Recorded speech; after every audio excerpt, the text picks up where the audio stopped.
Elias is a stowaway. His only hope is to go to Paris to find a magician he knows. But because he didn't have much money, he could only hitchhike to Paris with the help of kind strangers along the way. However, one day, a strange couple almost cost him his life. Upon getting into their car, he saw the couple arguing incessantly over small things, even turning their anger towards him. As the car drove on a high-altitude snowy mountain road, they kicked Elias out of the car.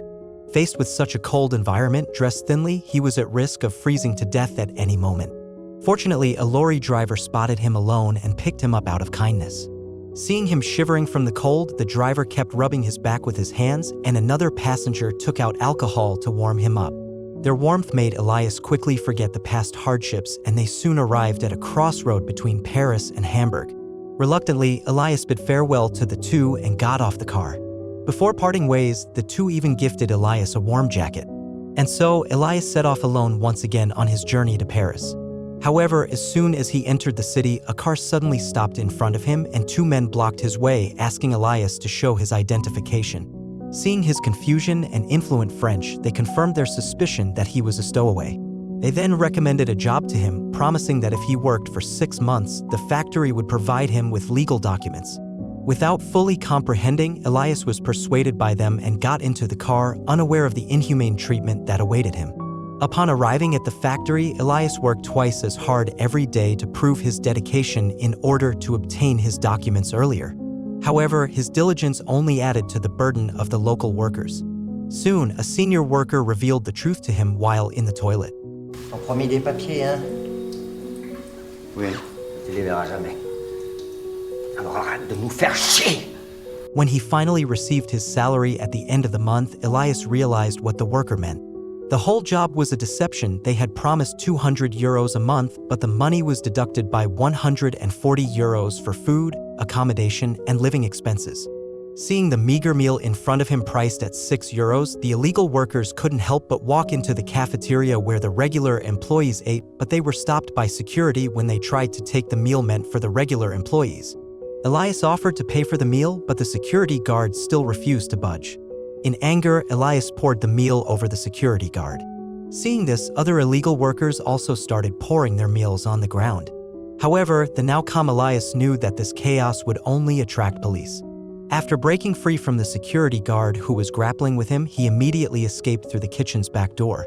However, the arrival of the police was faster than he had imagined, forcing him to run into a nearby bar where he steals an expensive coat hung on the wall, hoping to avoid the police. He thought he could evade the police by doing so, but unluckily ran into the owner of the coat. Thus, he started to run again. The people in the van ahead, upon seeing Elias chasing them, mistook him for their missing companion and opened the door for him. It was only after Elias got on the van that the gypsies realized he wasn't one of them. However, they did not kick Elias off the van. With the help of the gypsies, he not only got rid of the trouble but also learned the direction to head towards Paris next. However, as soon as he left the gypsy camp, the French people who were following him caught up. Elias had to run away again in haste. After running for a while without knowing how far, he unexpectedly arrived at the front of a church. Here, he surprisingly ran into a compatriot queuing up for relief meals. The compatriot warned him that wearing such an expensive suit would not allow him to receive the relief meals. According to the compatriot, France was not a good place where he couldn't find work and had to rely on free relief meals to survive each day.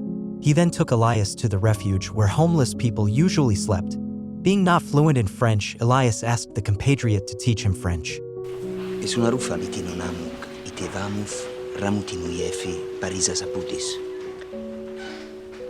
Vous m'avez dit, si tu viens à Paris, viens me voir.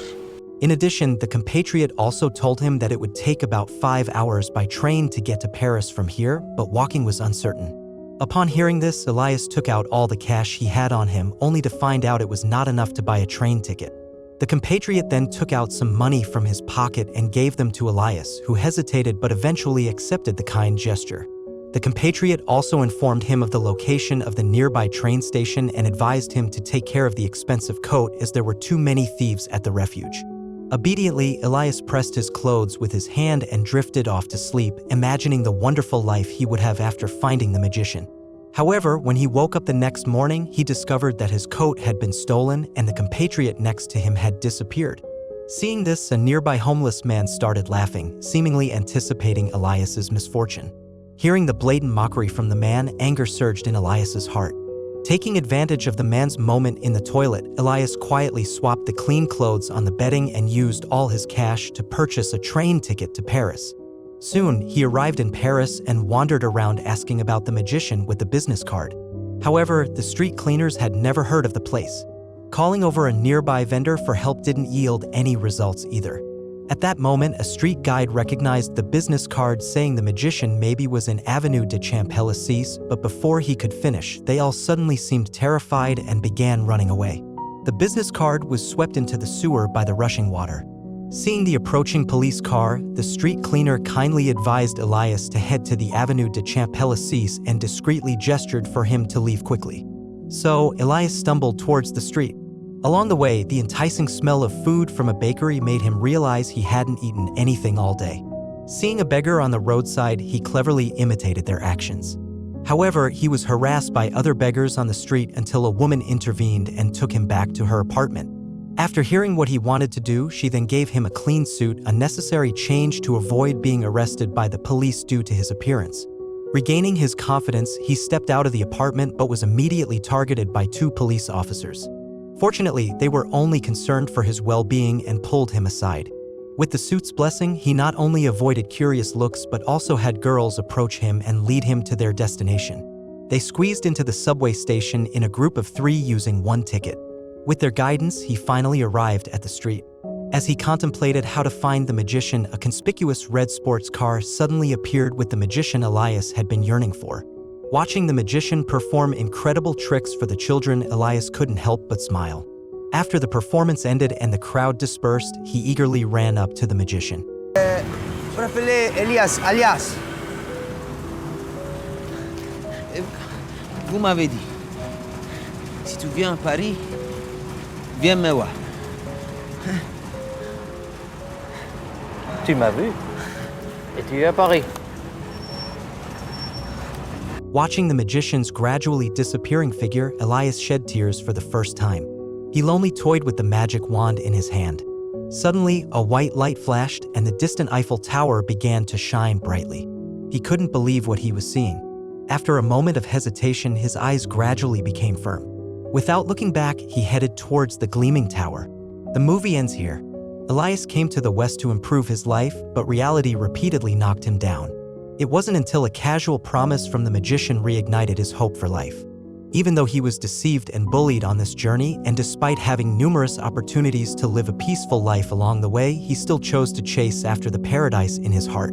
Although the final result shattered his illusions, the Eiffel Tower he illuminated in the distance gave him hope once again. So he once again chased after that elusive dream.